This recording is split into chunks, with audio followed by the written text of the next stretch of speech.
The weeks passed, and they spent their days in the kitchen. As winter approached, they were tasked with preserving the year's harvest and spent several days bottling vegetables brought to them in large sacks. It was harder than Aislin had thought, and far from her stay in her castle at home, but at least they were in safety. She had tried to talk to Sami again, but the kitchen mistress had separated them, assigning them to different groups, and there hadn't been time. At least she hadn't seen the lady since the feast, so it seemed like she hadn't found the reason to revoke her decision to let them stay. Even Eru was slowly finding her place, and Aislin had even seen her trying to sign to one of the other children working in the kitchen. One evening, as the day drew to a close, they made their way up to their room. Aislin could feel the cold setting in, and she shivered in the unheated fortress. She hoped they would be able to ask for more blankets, but she hadn't dared to raise the topic in case the lady would object. As they arrived at the top of the stairs, she halted. The lady's daughter was standing on the platform, seemingly waiting for them. Aislin had only seen her at the feast, and sometimes as she came down to the kitchen to talk to the kitchen mistress, but she had never spoken to them.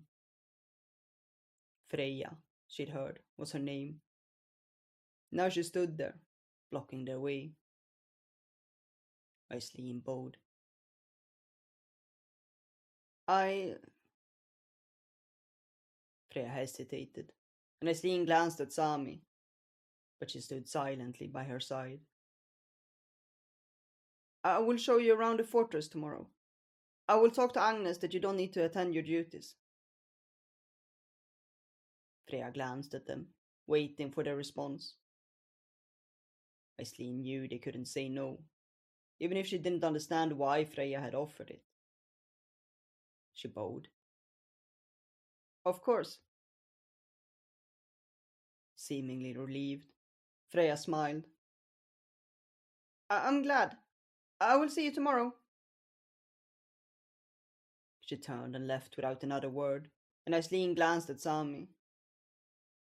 She wanted to ask her what she thought about it, but didn't want to scare Eru in case she understood her reply, so they continued to their room in silence. The next morning, before breakfast, there was a knock on the door. A soldier stepped inside, announcing that Freya would see them in the courtyard shortly. Aislin helped Eru get dressed, and they walked together down to the court. Just as the soldier had said, Freya stood waiting for them, and she smiled as she saw them. I'm happy you could come. Aislin bowed, not sure if she should act as a servant or a member of another nation. Freya didn't seem to notice, though, and after a moment of silence, she gestured for him to follow. Uh, I wanted to show you the outer walls. You'll have a good view of the valley from there. Eru clung to Aislin's hand as they followed her over the courtyard and to the stairs leading up to the wall. She wondered why Freya was doing this, and if it was on the lady's order or her own decision. She wished she could have spoken to Sami about it, but she knew there hadn't been a chance. They climbed the stairs, and Freya halted as they came up to the wall. Below them, the plain where they had first arrived could be seen, and to the side, the valley with its forest spread out. Even though their two nations shared friendship, her father had never taken her north to see this wilderness. Freya led them along the wall, pointing out landmarks in the distance that related to their history. Aislin tried to be attentive, listening and commenting as she saw fit.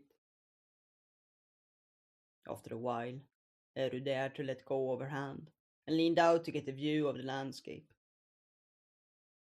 Only Sami stayed silent, following them behind. Maybe she didn't want to draw attention to herself, if the lady still was suspicious of her, Aislin thought. As lunch approached, Freya took them to a small garden. She gestured for them to sit. I will bring you lunch. Tomorrow I'll show you more. She hesitated for a moment, as if wanting to say something else, before turning and leaving.